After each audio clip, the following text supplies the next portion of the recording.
안녕하십니까? 반갑습니다. 오늘은 보이지 않는 것을 바라보라 하는 그런 제목으로 말씀드리는데요. 이번 이 세미나 총 제목이 뭔지 아십니까? 예, 넘어보고 기뻐하라. 바라보는 것에 대한 것을 여러분들께서 배우시고 넘어보고 기뻐하는 것. 하나님께서 우리에게 그걸 바라세요. 넘어보고 기뻐하라.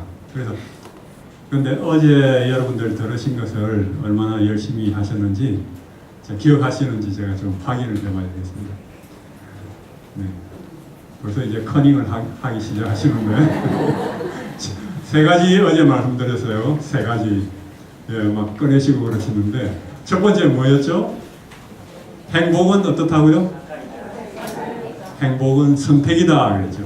행복은 선택이다. 동의하십니까? 힘이 없으세요 별로? 안 하시는 분들도 많고.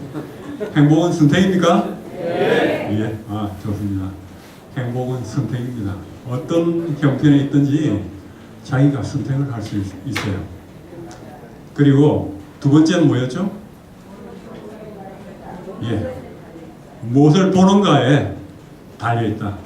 행복은 무엇을 바라보는가에 달려있다. 그래서 보는 것이 중요하다는 것을 제가 계속 강조해드렸습니다. 그죠? 보는 것에 달려있다. 근데 세 번째로 무엇을 보는 것에 달려있다고요? 좋은 것을 바라보는데 행복은 달려있다. 그랬습니다. 동의하십니까? 힘이 없으세요. 동의를 하십니까? 예. 동의를 하시고 또 머리로 동의하실 뿐만 아니라 마음으로도 전적으로 동의하시고 마음으로 실천하셔야 돼요. 마음으로.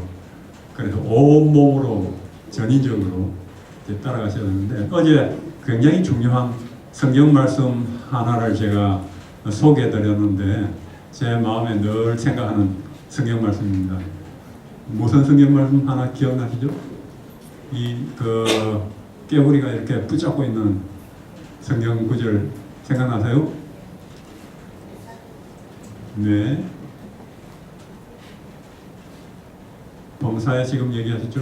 범사에 헤아려 좋은 것을 취하라. 그렇죠? 범사에 이것 좋은 것 나쁜 것 다 헤아려서 좋은 것을 취하라. 그랬습니다. 근데 어떤 분들은 참 범사에 헤아려서 나쁜 것만 올라가면서 취하는 꽉 잡는 분들이 있으시죠. 그냥 과거에 있었던 일 중에 안 좋은 일을 계속 생각하면서 계속 말하고 지금 일어난 일 중에서도 안 좋은 일들 계속 생각하면서 그걸 얘기하고 미래에 다가올 아주 걱정되는 일 계속 생각하면서 말하고 그런 분들 꽤 많으시죠. 예. 그렇게 하면 불행할 수밖에 없습니다. 불행할 수밖에 없어요. 그리고 아플 수밖에 없습니다. 여러분 행복하고 기뻐하는 사람이 아프다고 그런 사람 봤어요? 네? 그렇지 않죠? 기뻐하고 행복한 사람은 아주 건강히 따라가는 것입니다. 그죠? 그리고 불행하게 살아가고 아주 걱정하고 하는 사람은 저절로 여기가 아프고 저기가 아프고 한 것입니다.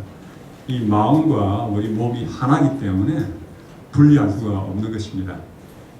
어제 강의와 연결해서 여기에 스톨츠 박사 이제 이론을 하나 소개해드리겠는데요. 어제 여러분들에게 말씀드렸죠. 이제 사람이 어려운 시련을 만나서 나락으로 떨어졌다가 어떤 사람은 완전히 추락하고 다시 올라오지 못하고 어떤 사람은 떨어졌다가 조금은 생존 모드로 이렇게 조금 올라갑니다. 그렇지만 상처를 가지고 계속 살아가죠. 그 다음에 어떤 사람은 떨어졌다가 다시 회복하는 회복 유형의 사람들이 있습니다. 어떤 사람은 떨어졌다가 어떻게 하죠? 번영하는 더 발전하는 그런 유형의 사람들이 있다고 그랬죠. 근데 이 폴 박사는 사람을 이렇게 역경지수에 대해서 이제 발표하면서 이 역경지수란 것은 역경지수는 사람에게 그 IQ가 있고, 그리고 예, 감성지수인 이제 EQ가 있죠. Emotion, 예, Intelligent, 지성 IQ, 그리고 EQ가 있고, 그 다음에 이제 역경지수 AQ라고 그러죠. 역경지수, 이 세 가지가 있다는 것입니다. 그런데 이 역경지수가 굉장히 중요한 것을 말을 했어요. 고통과 절망, 실패를 이렇게 딛고 일어나는 역경을 이겨내는 그런 힘, 그것이 높은 그 지수를 말하는 것입니다. 그래서 성공하는 사람들에게서 가장 두드러지게 나타나는 것이 이 역경지수라는 것입니다. IQ나 뭐 EQ 이런 다른 것보다도 성공하는 사람들에게서 정말로 두드러지게 나타나는 것이 역경지수라는 것입니다. 그래서 이 21세기는 이 역경지수가 높은 사람들이 성공하는 그것이 중요한 것이 될 것이다. 이렇게 얘기를 했어요. 그런데 그는 사람을 이제 세 가지 유형으로 얘기를 했는데, 이게 퀴트라고 그러죠. 인생의 어려움을 이렇게 살아가다가 어려움을 만나면은 산에 등산하는 것과 비교를 해서 어려움을 좀 만나면 그냥 주저앉아 버리고 산에서 올라가는 것 포기하고 그냥 내려가는 사람입니다. 그냥 도피하는 사람이죠. 퀴트. 그 문제와 싸우고 뭐 이기려고 하지 않고 그냥 포기하는 사람들. 그리고 어떤 사람들은 이 캠프라고 해요. 어느 정도 올라가고 나서는 그 다음에 더 어려운 이제 정상에 올라갈 더 어려움이 더 있으니까 그냥 포기하고 그냥 그 정도에서 그냥 안주하는 것입니다. 이 정도면 돼서 더 이상 못 가겠어 하고 이제 텐트를 치고 그냥 그 자리에 머무는 이 정도 이런 사람들이 이게 되게 조직의 한 80%가 이 캠프에 속하는 사람들이라는 것입니다. 그런데 클라이머는 계속 오르는 사람입니다. 계속 어려움이 있다 할지라도 높으면 높을수록 힘들면 힘들수록 이 사람들은 도전의식이 더 강해가지고 그런 어려운 환경을 그냥 기꺼이 즐거운 마음으로 그냥 계속 이겨나가는 그런 사람인 것입니다. 그리고 자신의 능력을 10분 발휘해서 정복하는 그러한 클라이머인 것입니다. 그래서 자신을 그런 어려움을 통해서 더욱더 자신을 업그레이드 시키고 더 발전시키는 사람, 이런 사람들이 이제 이렇게 떨어졌다가 이 회복 탄력성이 높은 사람으로서 완전히 더 발전하는, 문제를 통해서 더 발전하는 사람입니다. 질병을 통해서 더 축복을 받는 그런 사람인 것입니다. 그래서 하나님께서는 우리가 그런 사람이 되기를 바라십니다. 그래서 이런 또 집회를 마련하셨고 하나님께서 여러분들께서 또 오셨어요. 그래서 역경을 잘 극복하고 이길 뿐만 아니라 그로 말미암아 더 건강하고 성공적으로 인생을 살기를 하나님께서 바라시는 것입니다. 제가 오늘 아침에 잠깐 그 뉴스를 봤는데 그게 어제 제가 강의했던 거하고 행복과 불행에 대해서 기사가 있어서 제가 잠깐 인용을 해봅니다. 오늘 기사입니다. 나는 왜 불행? 부자 동네에 자살이 많은 이유. 부자 동네에 자살하는 사람이 많다는 것입니다. 이제 연구를 이제 이어서 했는데 왜 부자 동네에 자살하는 사람이 많을까요? 혹시 왜 그럴까요? 부자 동네에. 고민이 없어서. 예. 어떤 한국의 한 사람은 이제 그 노숙자로 이렇게 자고 그렇게 하는데 그 사람은 40대인데 그 사람이 돈이 50억 원이 있는 걸 발견했어요. 돈이 아주 큰 부자인데 왜 그렇게 노숙자로 그렇게 사는가 이제 알아보니까 뭐 그 전에 그 뭐 사업도 해보고 했는데 돈을 워낙 많으니까 이것저것 해봤지만 별 재미를 느끼지 않고 뭐 기꺼이 뭐 힘들게 할 필요를 안 느끼고 삶의 목적이 없는 것입니다. 의미를 찾지 못하니까 그냥 노숙자로 살아가는 그런 사람. 예. 매우 중요하죠. 의미, 목적이. 그건 다른 주제고, 여기서 자살하는 사람들은 이 스터디에서 이제 발견한 것은 상당히 부자고 돈이 많은데도 다른 사람과 뭘 해요? 비교를 하는데, 비교를 하기 때문에 더 부자인 사람들, 더 가진 사람들과 비교하면서 자신을 불행하게 여긴다는 것입니다. 낙심하고 아주 불행하게 여기면서 자살을 그렇게 많이 한다는 것입니다. 그러면서 이 기자가 맨 마지막에 옥탑방에 살아도, 옥탑방에 산달치, 아주 뭐 학고방 같은 데 산달치라도 마음에 비교하지 않고 내 마음이 부자면 행복할 수 있다는 것입니다. 똑같은 말이죠. 마음에 행복이 있다는 것입니다. 마음가짐. 비교하지 않고, 저의 경우에는 제가 정말로 제 자신이 병으로 말미암아 제일 비참한, 정말 이런 뼈다귀 같이 이렇게 저 자신 느껴지고 다시 소생할 수 없는, 회복할 수 없는 그런 성경의 에스겔서에 나오는 해골같이 저 자신을 느끼면서 내가 그런 해골, 마른 뼈와 같은 그런 불가능한 질병, 불치병을 가졌는데 다시 나을 수 있다는 것은 한 가지 찬스밖에 없다. 한 가지, 하나님이 정말 살아계시고, 성경의 하나님이 살아계시고 나를 살리시고 하나님의 능력만이 나를 낫게 하실 수 있다. 제가 그걸 객관적으로 인정할 수밖에 없었어요. 거의 한 12년 이렇게 치료받고, 많은 치료를 받고 돈을 다 쓰고, 성경에 보면은 12년 동안 혈루병 여인이 있죠. 많은 돈을 쓰고 많은 의원들에게 치료받았지만 뭐 고통만 당하고 이렇게 모든 돈을 낭비하고, 예수님을 만나서 이렇게 옷만 이렇게 타치한달지라도 나을 거다 믿고 갔었는데, 그냥 예수님과 만났을 때, 타치했을 때 그가 놀라운 생명, 치유의 능력을 받아서 회복한 것처럼 제가 그런 경험을 했습니다.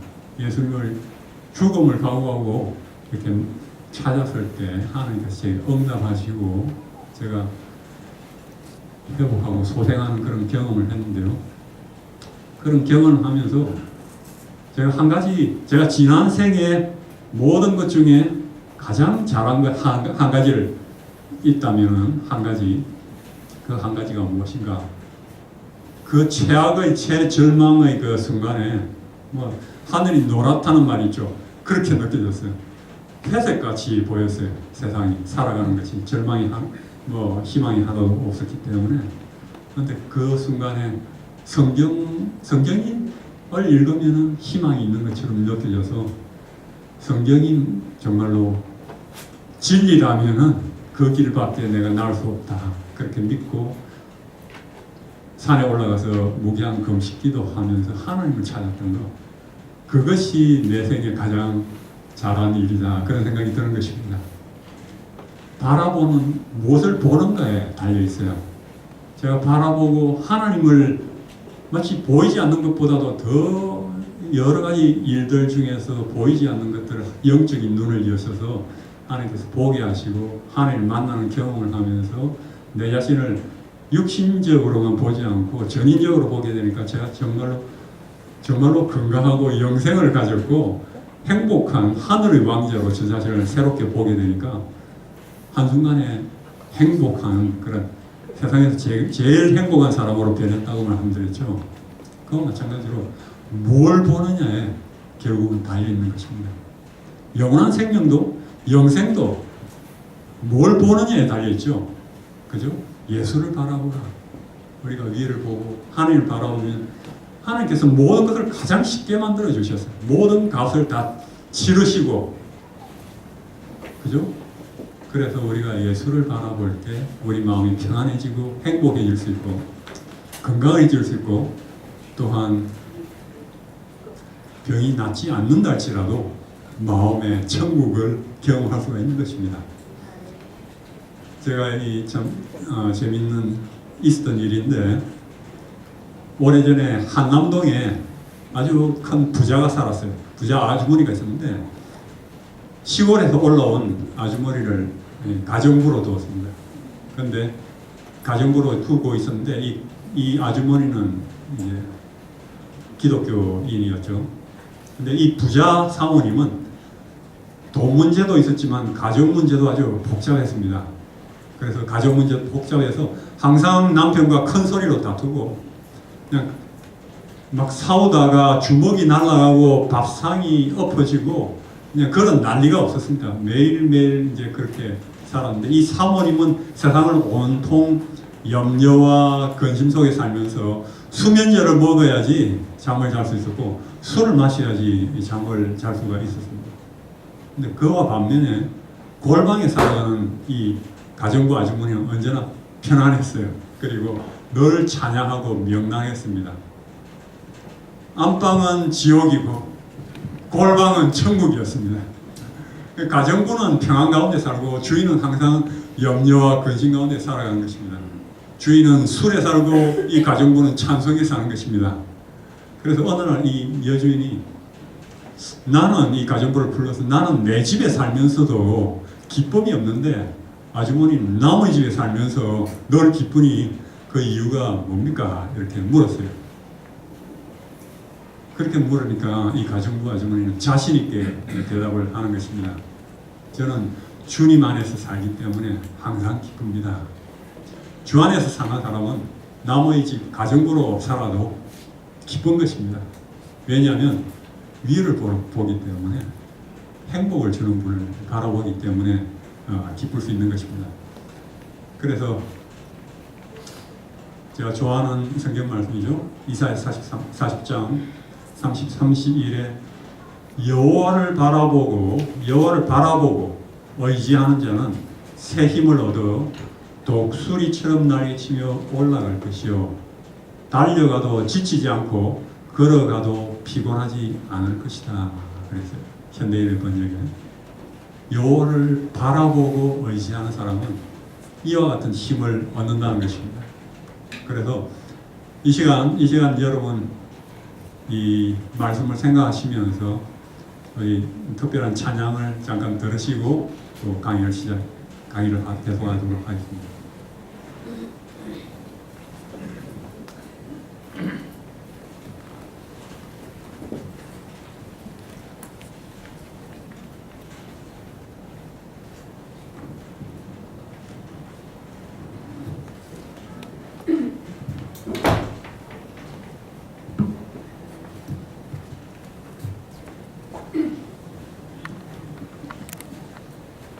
그 골방에 있는 아주머니께서 예수님을 바라보면서 항상 기쁘게 사셨다고 하셨죠. 제가 아까 여러분에게 스트레스 어깨 싶으면서 말씀을 드렸는데요. 우리가 스트레스를 가장 효율적으로 힘있게 해소할 수 있는 것을 또 하나 가르쳐 드릴게요. 저의 경우에는요, 제가 아주 화가 난다든지 슬플 때라든지 힘들 때 제가 하는 게 있습니다. 찬양입니다. 제가 좋아하는 그 치료봉사라는 책에 보면은 이런 말씀이 있어요. 찬양은 실망을 물리치는 무기라고 그럽니다. 찬양이요. 그래서 우리가 낙담될 때, 힘들 때 그것을 문제를 내 자신한테 맞추지 아니하고 그 문제를 가지고 이 찬양이라는 것이 우리가 곡조 있는 기도라고 하지 않습니까? 그래서 그것도 한번 여러분께서 한번 적용해 보세요. 저 같은 경우에는 너무 힘들 때, 아니면 속상하고 슬플 때, 억울할 때, 그때 기쁠 때도 그렇습니다. 제가 이렇게 찬양을 부르면 마음이 편안해져요. 한번 여러분도 시도해 보시기 바랍니다. 오늘 저는 그 이름 비길 때가 어디 있나, 우리 예수님에 대해서 찬양 드리겠습니다.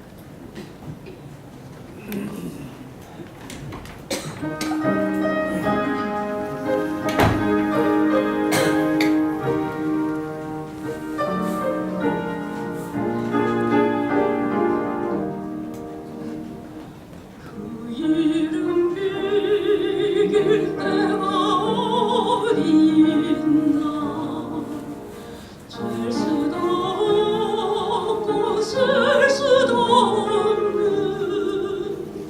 귀하신 이름 놀라우신 이름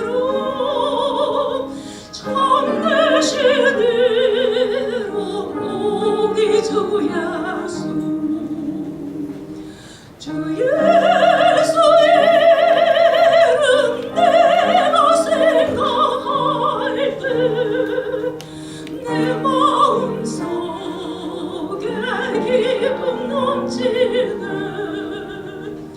우리의 소망 구원 되신 예수 그 이름 비길 때 어디 있나 비탄에 빠진 가련한 내 영혼 슬픔의 안개를 지고 나와 샘솟는 새 생명을 다시 얻어 철없는 상처 아물었거나 주 예수 이름 내가 생각할 때 내 마음속에 기쁨 넘치네 우리의 소망 구원 되신 예수 그 이름 비길 때 어디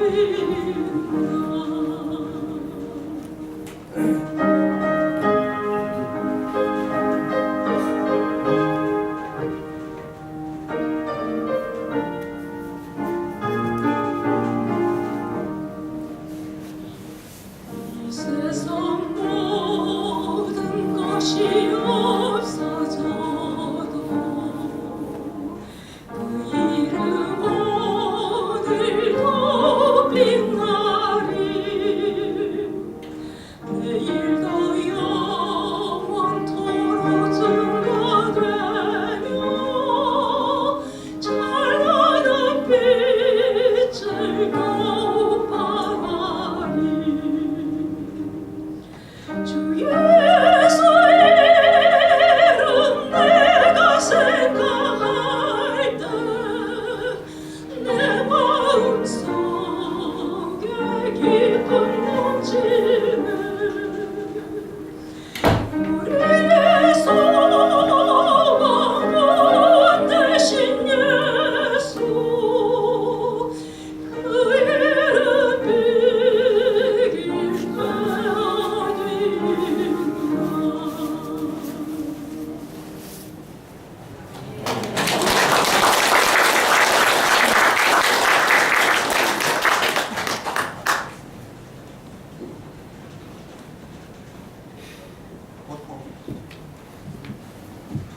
고통과 힘들 때, 어려울 때 찬양 부르고 또 기뻐하고 그러므로 하나님께 큰 영광을 돌리고 이제 그런 주제에 대해서 이 토요일 오전에 제가 마지막 강의 때 여러분들께 말씀드리겠습니다. 이 여러분들 그 고통과 힘들 때 그것을 기쁨으로 승화시키고 즐거움으로 변화시킨다면 얼마나 좋아요. 그죠? 네, 충분히 그렇게 할 수 있습니다. 제가 그걸 경험을 많이 했기 때문에 여러분들에게 그걸 전하고 싶습니다. 이번 주 우리 그 세미나 주제곡으로서 이 눈에 아무 증거 아니 보여도 우리 그걸 불렀죠. 조금 전에 이 눈에 아무 증거가 아니 보여도 믿음만을 가지고 늘 걸으며 이 귀에 아무 소리 아니 들려도 하나님의 약속 위에 서리라. 우리가 눈으로 보이는 것, 귀로 듣는 것, 보이는 것만, 들리는 것만 들으면 안 돼요. 이 심리학자들이 조사를 해보니까 사람은 보이는 것을 보지 않는다는 것입니다. 보이는 것을 보지 않아요. 그렇지 않고 머릿속에 볼 것을 미리 정한다는 것입니다. 이 대학 심리학 교재에 나온 그게 예를 들면은 매우 배가 고픈 운전하는 드라이브 하는 사람은 99번을 드라이브를 하는데 매우 배가 고프면 어때요? 뭐가 들어와요? 운전하는데 네, 레스토랑 식당이 눈에 들어오죠. 이것저것 풍경이 눈에 안 들어옵니다. 뭐 다른 건 눈에 보이지 않고 식당이 어디 있는가? 가스가 떨어지려고 하는 사람은 가스 스테이션만 눈에 들어오는 것입니다.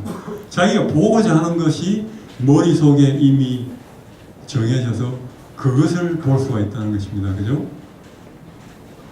제가 얼마 전에 이제 운전을 하면서 제 아내를 이렇게 픽업하려고 가는데 제가 미국인 목사님의 설교를 들으면서 야, 중요한 얘기다. 굉장히 흥미도 있고 중요한 스토리가 제가 그걸 주의 깊게 들으면서 운전을 했어요.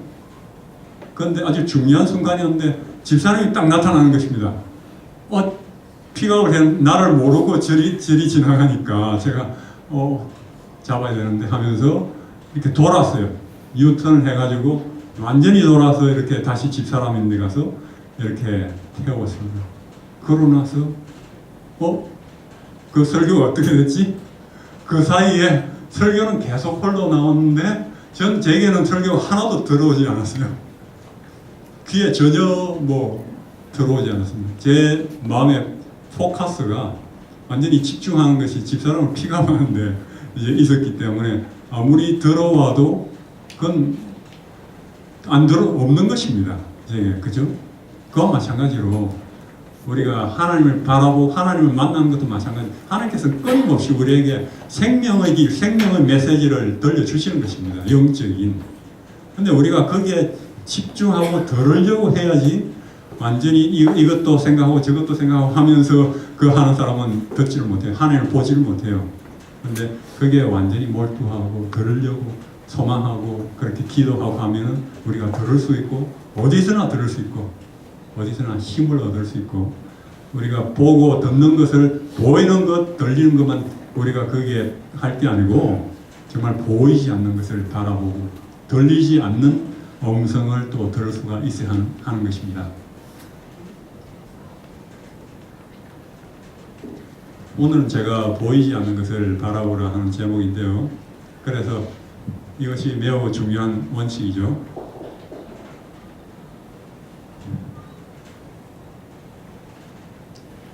제가 한 얘기, 실제로 있었던 사례인데 한 얘기를 말씀드리겠습니다. 한 여자친구와 한 젊은이가 여자친구가 헤어졌어요. 그러고 나서는 자살을 하려고 헤어지고 나서는 자살해야 되겠다 하고는 아주 위험한 알약을 30알을 그냥 통째로 입에 털어넣습니다. 그래서 의식을 잃었어요. 그리고는 죽게 되었습니다. 간신히 이웃에게 구조를 요청해서 이웃이 이 청년을 급히 이 병원 응급실로 데리고 왔습니다. 그 병원에 도착했지만 이 청년은 갈수록 악화되어 갔어요. 곧 죽을 지경이 되었습니다. 그 소식을 듣고는 이 청년은 아주 강한 정신과 약을 실험하는 그런 실험에 참여하고 있었기 때문에 아주 강한 정신적 약을 갖고 있었기 때문에 그걸 먹어서 그런 일이 일어났는데 그 실험을 주도한 의사 선생님이 그 소식을 듣고는 아주 급히 달려왔습니다. 그래서 이 청년을 딱 보더니 이 청년은 실험군에 속하지 않고 대조군에 속한 청년입니다. 그래서 그 말은 이 청년은 진짜 약을 받지 않고 진짜 약같이 비교를 해보려고 한 가짜 약을 받은 청년인 것입니다. 아무런 효과가 없는 그런 가짜 약을 받고는 깜짝 놀라서 그렇게 얘기를 해요. 청년이 누워서 그 얘기를 듣고는 일어났어요. 그냥 일어났더니 자기가 죽을 것이라고 생각함으로 생겼던 모든 정상들이 죽어가던 정상들이 다 사라졌습니다. 금방 사라졌어요. 우리가 자신이 이 청년은 자신이 죽을 것이라고 믿었기 때문에 그걸 봤기 때문에 자신의 몸이 그렇게 변한 것입니다. 이런 사례가 참 많이 있어요, 사실은. 이 뭐 집에 살충제라고 먹었는데 실제는 살충제가 아니어서 안 죽었고 뭐 여러 사례가 있습니다. 근데 뭐 실제로 이제 병원에서도 그런 약을 쓰죠. 그걸 무슨 약이라고 그러죠? 예, 플라시보 위약, 예, 가짜 약을 쓰죠. 그래서 뭐 진통제를 자꾸만 달라고 하고 하면은 그 자꾸만 주면 위험하니까 가짜 약을 이제 진짜라고 진통제라고 주면은 그걸 하고는 많이 낫다고 통증이 많이 없어졌다고 하고 수면제라고 주면 잠을 잘 자고 그런 것이다. 우리 그 효과가 어디 있다고요? 예. 우리 마음속에 우리 생각이 있는 것입니다. 우리 몸에는 아주 기적적인 그런 아주 강력한 그런 능력이 있기 때문에 반응하는. 그래서 이 의학자들이 연구를 해보니까 병원에서 주는 약 이런 치료의 한 30 내지 60%가 이런 위약 효과라는 것입니다. 그 의사가 처방해주는 약을 먹으면 나을 것이라 믿고 그 힘으로 그만큼 효과가 난다는 것입니다. 그래서 옛날 아리스토텔레스 그리스 철학자죠. 그런 말을 했어요. 생생한 마음의 상으로 생생하게 그리고 하면은 그것이 온몸이 그에 복종하게 만든다. 생생하게 그걸 생각하면은 몸이 그렇게 반응을 한다는 것입니다. 제가 그 작년에 이제 TV 뉴스에 나온 것인데 60분 그 CBS 60분 60 미니츠라는 그거 있죠. 그 프로그램에서 우울증을 치료하는데 어떤 위약 효과가 있는가? 그 우울증을 하버드 대학의 교수입니다. 이 사람은 플래시보 효과만 30여 년을 연구한 그런 교수인데 그 연구 결과를 이제 발표하고 하면서 그것이 이제 발표됐는데 사람들이 약을 사용할 때 이제 많이 낫습니다. 그런데 그것은 약의 화학적 성분 때문이 아니라 주로 위약 효과 때문이라고 그러면서 이제 그 항우울제, 우울증을 치료하는 항우울제 약과 위약 효과, 가짜 약 주는 거하고 효과가 거의 대부분의 사람들에게 차이가 없다는 것입니다. 사실은 이런 가짜약 효과는 진통제뿐 아니라 여러 편두통, 요통, 궤양 등 다양한 질병 치료에 실제로 사용됩니다. 근데 한 연구에서는 골다공증 환자들을 이제 치료를 하는데 수술을 했어요. 이 무릎 수술을 했습니다. 한 그룹의 환자들에게는 진짜 수술을 했어요. 그리고 다른 그룹의 환자들에게는 가짜 수술을 했습니다. 이렇게 잘라서 하고는 아무런 안에 조치를 안 하고 그냥 다시 끼매고 덮은 것입니다. 가짜 수술을 했어요. 근데 1년 후에 보니까 가짜 수술을 한 환자들이 더 잘 걷고 계단을 더 잘 올라가는 것입니다. 2년 후에 보니까 가짜, 진짜 차이가 하나도 없었다는 것입니다. 그러니까 이것이 자기가 그렇게 했다, 효과가 있을 것이다 믿는 이것이 그만큼 강력한 효과가 난다는 것입니다. 우리 몸 속에 그만큼 강력한 힘이 있다는 거죠. 우리가 살아가는 데 있어서 우리 삶에 이제 변화를 하는 데 있어서 우리의 생각을 하면은 어떻게 되죠? 거기에 대해서 생각이 이제 감정을 불러일으킵니다.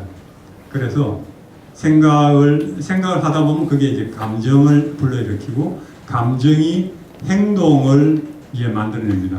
감정대로 이제 행동하게 되죠. 행동이 반복되면 이제 습관이 되죠.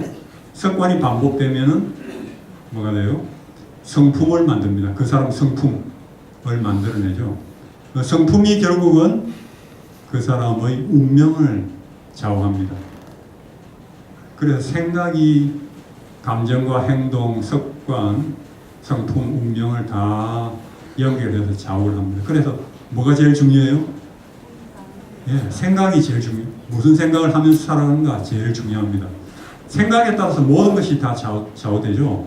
그런데 생각은 무엇이 생각을 만들어냅니까? 생각은 예, 마음인데 이 생각은 우리가 바라보는 것이 생각을 하게 합니다. 우리가 바라보는 대로 생각하게 됩니다. 우리가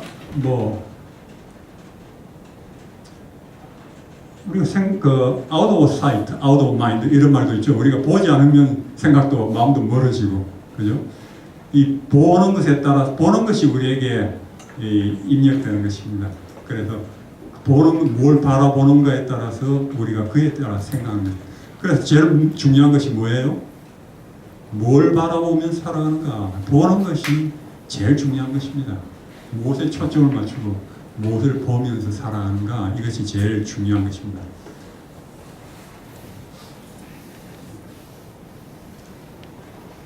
우리 상상, 마음의 상, 심상이라고 그러죠. 상상, 마음의 상, 심상으로 말미암아 모든 것이 다 만들어집니다. 지금 우리가 인터넷을 사용한다든지 또는 비행기라든지 또는 인공위성 이런 것들이 다 옛날에 사람들이 그런 것을 잊기 전에 마음으로 생각을 했어요. 마음의 상으로 마음에 있었기 때문에 생각했기 때문에 이런 것들이 만들어졌죠. GPS라든지 요즘 사용하는 거 로봇이라든지 이런 것들이 전혀 생각할 수 없었던 것이었는데 이런 것들이 지금은 다 만들어진 것이 그 전에 도커도시 이제 한국에서 최초로 그 바다에 건조하는 도커도 만들지 않고 이제 이렇게 배를 건조하는 것이라든지 모든 이런 것들이 다 마음으로 생각하고 구상하고 마음의 심상이 있었기 때문에 먼저 만들어지고 나서 이런 것들이 만들어졌습니다. 그렇죠? 예. 그래서 마음의 상이 굉장히 중요한 것입니다. 어떤 마음의 상을 갖는가 이것이 중요한 거예요. 그래서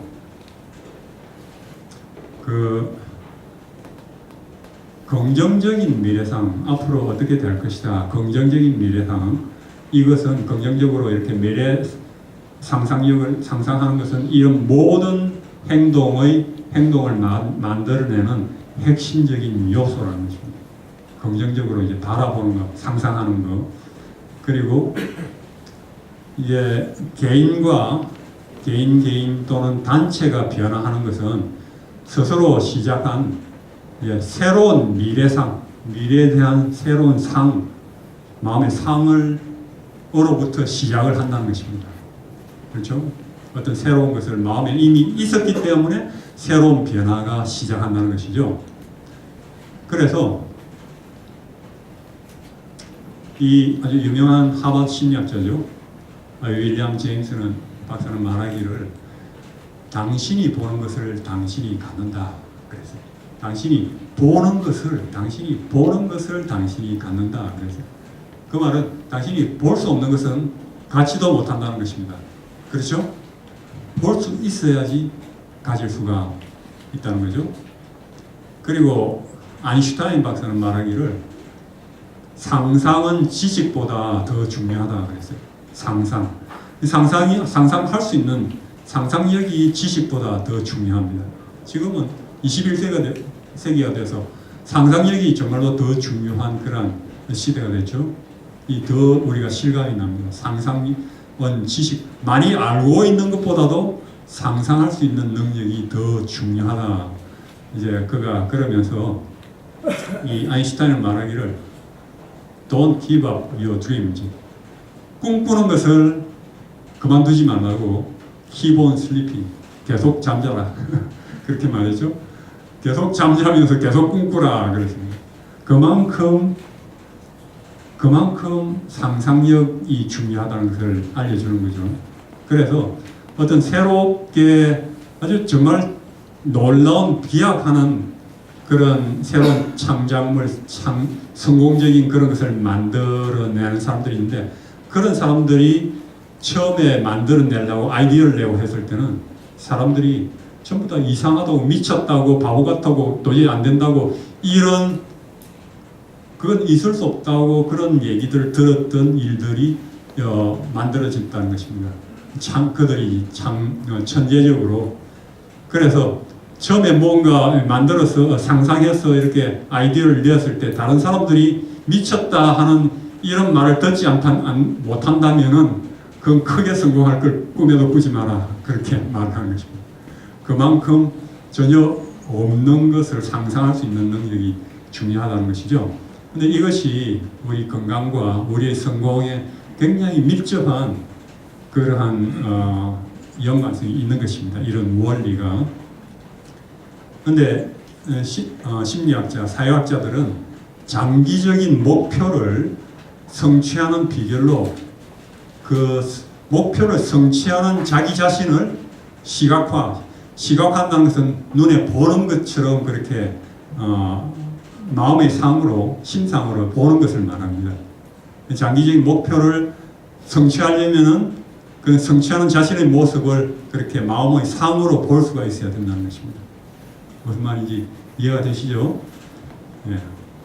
왜냐하면은 이렇게 뭐 빙산이 있으면은 위에 있는 게 있지만 밑에 훨씬 더 이렇게 큰 빙산이 있듯이 왜 이렇게 시각화가 중요하냐면은 이 마음은 형상으로 생각하기 때문이라는 것입니다. 우리의 마음은 이미지로, 형상, 그림으로 우리는 생각을 합니다. 그림으로. 그래서 그리고 또 한 가지 이유는 우리의 무의식이, 의식보다는 무의식이 우리 행동의 대부분을 이끌어냅니다. 그래서 무엇을 우리가 바라보면서 살아가는가, 그것이 성취할 것을 계속 생각하고 계속 바라본다면 자신도 모르게 그쪽으로 이끌어져 가는 것입니다. 계속 생각하고 바라보는 쪽으로, 무의식적으로 그쪽으로 변화해 나가는 거죠. 그래서 이 무의식은 실제로 일어나는 것하고 생생하게 시각하는 것의 차이를 의식하지 못합니다. 실제같이 정말로 생생하게 이렇게 생각하면은, 오감으로 느끼면서 생생하게 생각하면은 그것이 진짜로 일어나는 것인지 우리 뇌는 가상으로 하는 것인지 분간하지 못하는 것입니다. 그래서 그것이 실제로 일어나는 것으로 인식한다는 거예요. 제가 그게 갑자기 생각나네요. 얼마 전에 운전하고 가는데 옛날에 테니스 선수, 여자 테니스 선수로 아주 유명한 테니스 선수가 있었습니다. 70년대, 80년대 혹시 기억나십니까? 빌리 진 킹이라는 고개를 여러분 까뜩하시죠? 빌리 진 킹 아주 유명했죠. 남자 아주 테니스 선수하고도 뭐 경기하면서 그렇게 했던 그 최고의 이 여자 스타 테니스 선수였는데, 그가 인터뷰하는 게 나오더라고요. 어떻게 그렇게 성공적으로 했는가 했는데, 그 사람 얘기하는 데서 제가 굉장히 관심이 있던 게, 자기가 테니스 연습을 하는데 자기는 코트에 나가는데 코트에서 70%는 실제로 치고 하지 않고, 테니스를 치지 않고 상상으로 테니스를 친다는 것입니다. 상상으로 그림을 그린다는 것입니다. 상대방 선수가 어떻게 치면은 내가 어떻게 받을까, 이런 것들 전부 다 이렇게 상상으로 전부 다 테니스 연습을 했다는 것입니다. 그것을 70%는 그렇게 상상으로 테니스 연습을 했기 때문에 그 사람이 아주 뛰어난 세계적인 그런 챔피언이 됐는데, 이와 마찬가지로 이 상상력이 굉장히 중요한 것입니다. 그래서 그 계속해서 생각하는 마음의 상이 무엇이든지 바로 우리 마음은, 우리 뇌는 그걸 계속 생각하는 것이 현실이 되도록 그렇게 우리를 변화시키는 것입니다. 그래서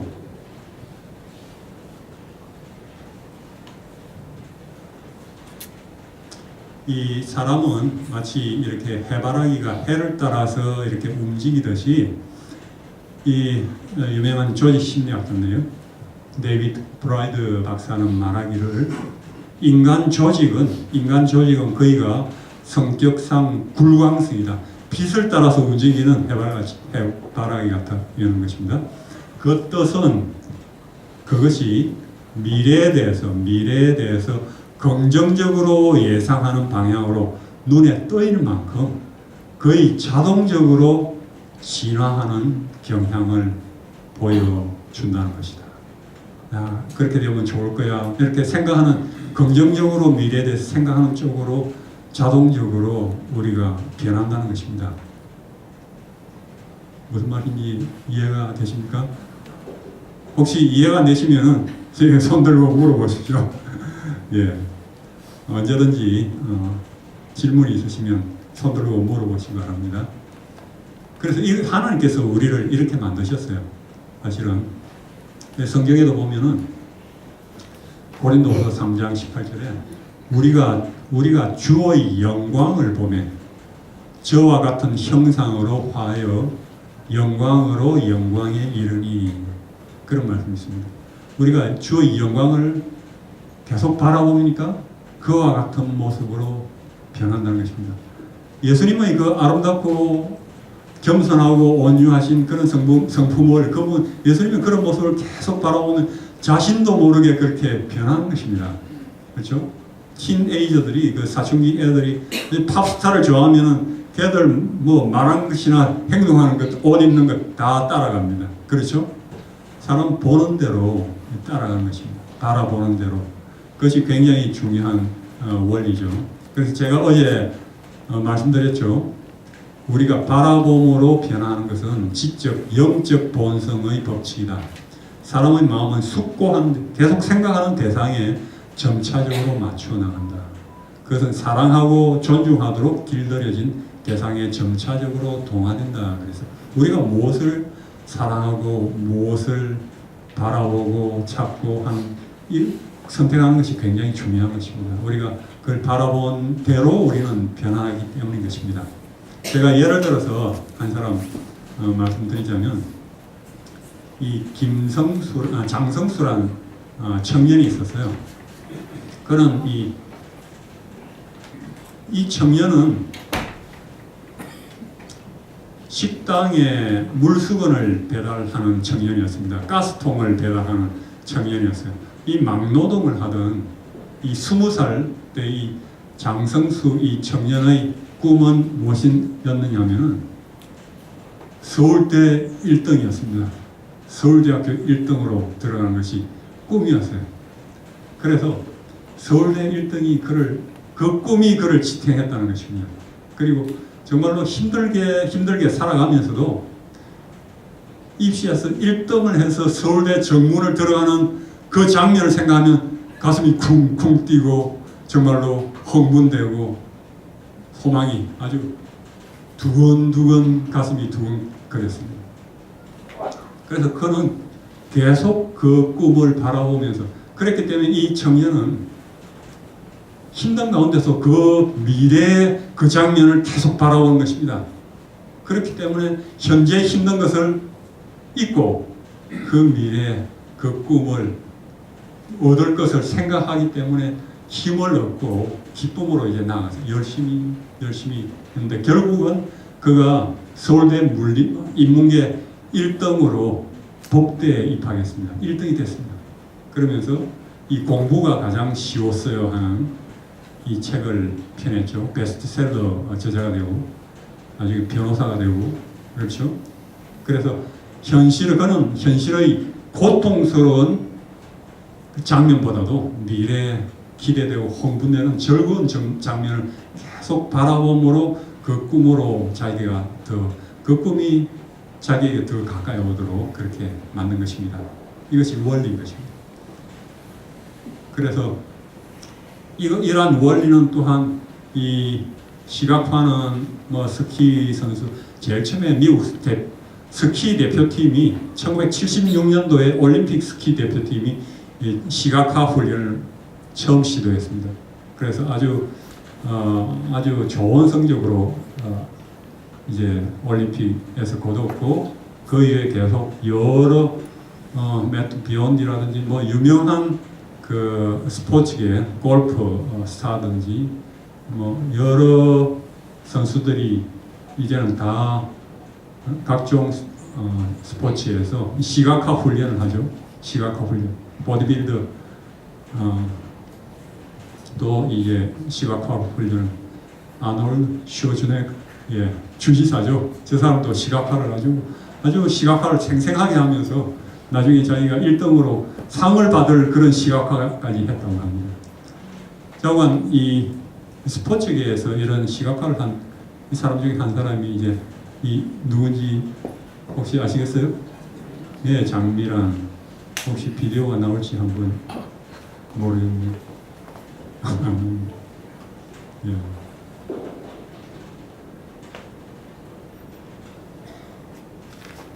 내일 다시 한번 시도를 해보고요. 그냥 넘어가겠습니다. 자관 이 장미란 선수도 이 연습 이 선수뿐 아니라 다 벽을 보고 이제 시각화하는 것입니다.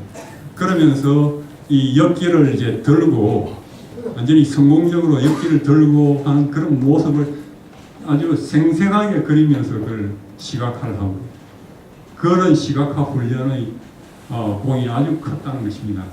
뭐 마라토너도 그렇고 많은 선수들이 이제 그 하는데 저건 제가 넘어가겠습니다. 이 환자 치료에 있어서도 시각화 이 원리는 굉장히 중요합니다. 그래서 이 한 유명한 외과 의사인데요. 그는 말하기를 이 환자들 외과적으로 수술을 많이 했는데 그가 이렇게 말했습니다. 자신의 병에 대해서 두려워하는 환자들은 암 초기 단계에서 치료한다 할지라도 대부분 상태가 나빠지고 속히 사망한다. 나는 수술 후에 살아남지 못할 거라고 두려워하는 환자는 더 이상 수술하지 않는다.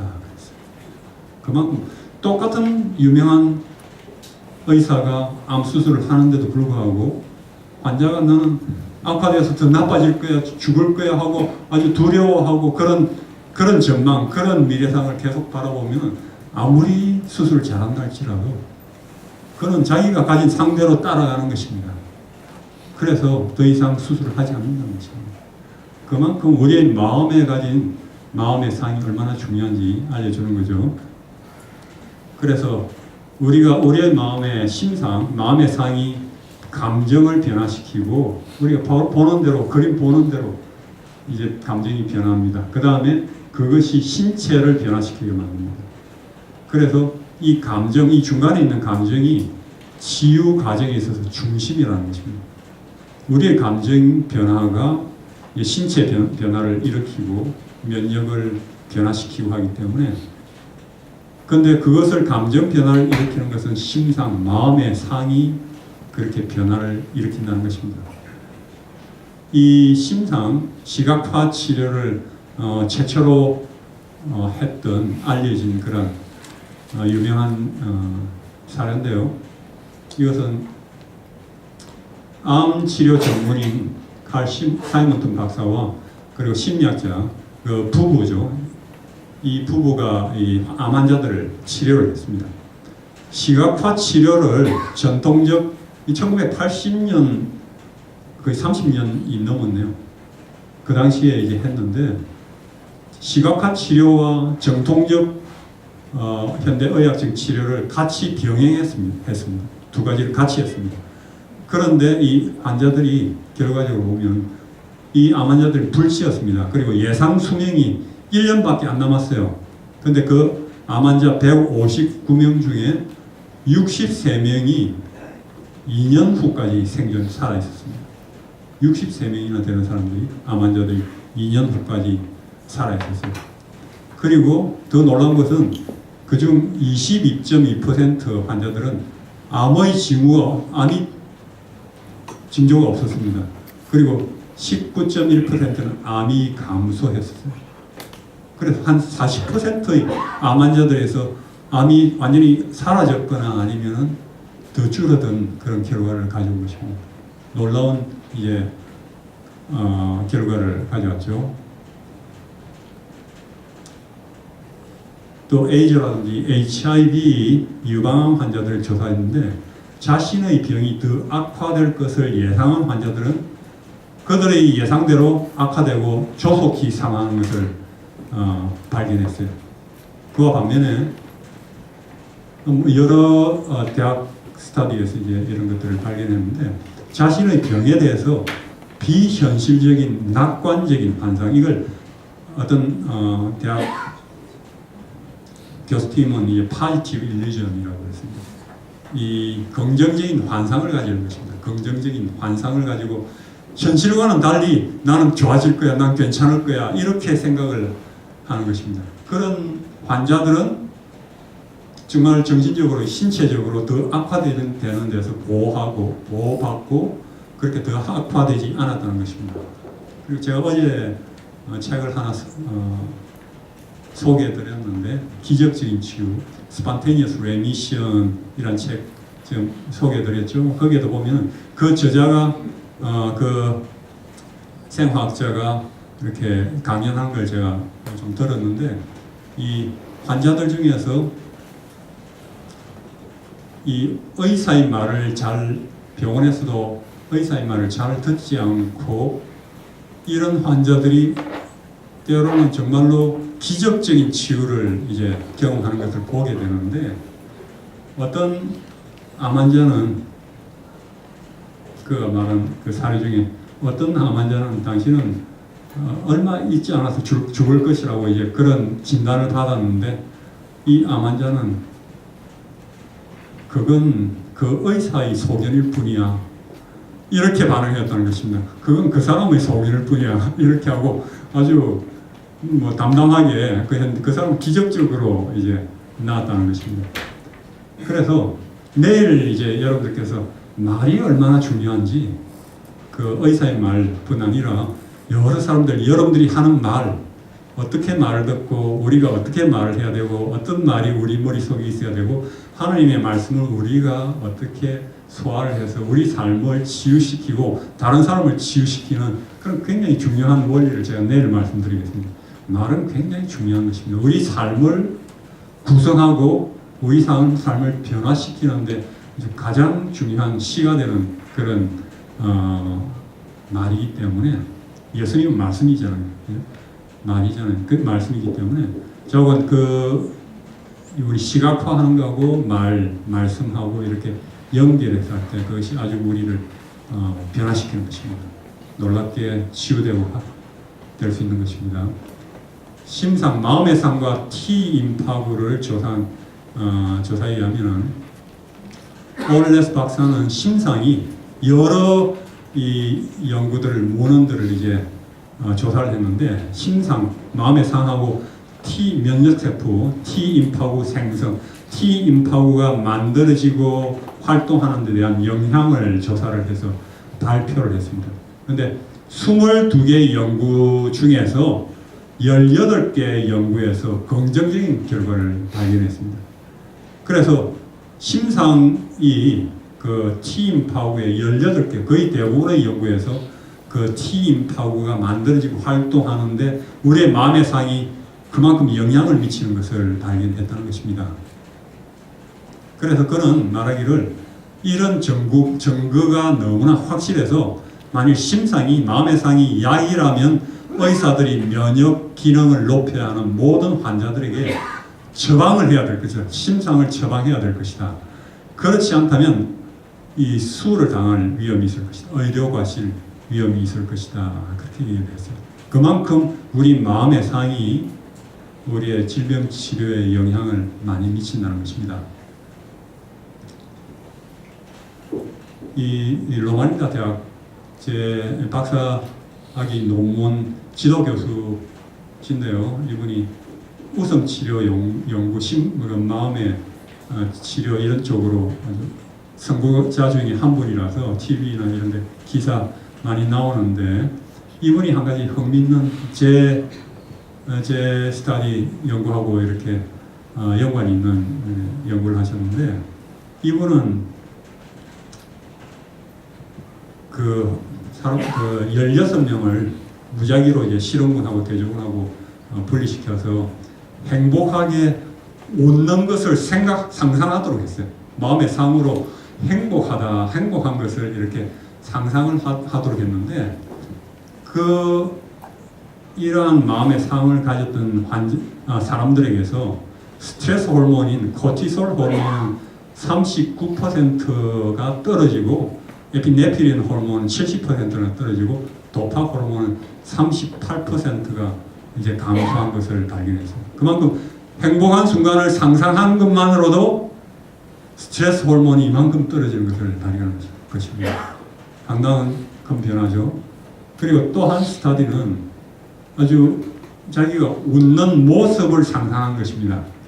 웃는 모습, 크게 웃을 것을 이제 상상한 그런 참가자들에서 두 가지 유익한 아주 몸에 좋은 호르몬이 증가하는 걸 발견했어요. 베타 엔돌핀은 27%, 성장 호르몬은 87%나 증가하는 것을 발견했어요. 돈 하나도 들이지 않고 상상만으로 이렇게 우리 몸에 아주 놀라운 치유 효과를 가져오는 이제 그런 결과를 가져온 것입니다. 이 실제로 있었던 한 미군 병사의 이 사례인데요. 2차 세계대전 때 이 미군 병사 루 밀러란 이 병사는 이 독일군들의 기관 소총을 맞고는 이 머리와 어깨와 팔이 아주 반통당해가지고 그렇게 총탄을 5발을 맞고는 거의 이제 죽은 바나 마찬가지였습니다. 야전병원에 이제 이송당해가지고 이제 치료를 받기는 시작했는데 이 환자는 수개월을 치료받았지만은 치료는 더디고 잘 안 되고 이 192파운드가 나가던 이 군인이 절반 이하로 떨어졌어요. 90파운드로 체중이 줄었습니다. 정말로 서 있기도 힘들 정도로 그렇게 아주 안 좋았습니다. 의사들은 최선을 다했어요. 정말로 회복시키려고 최선을 다했고 그리고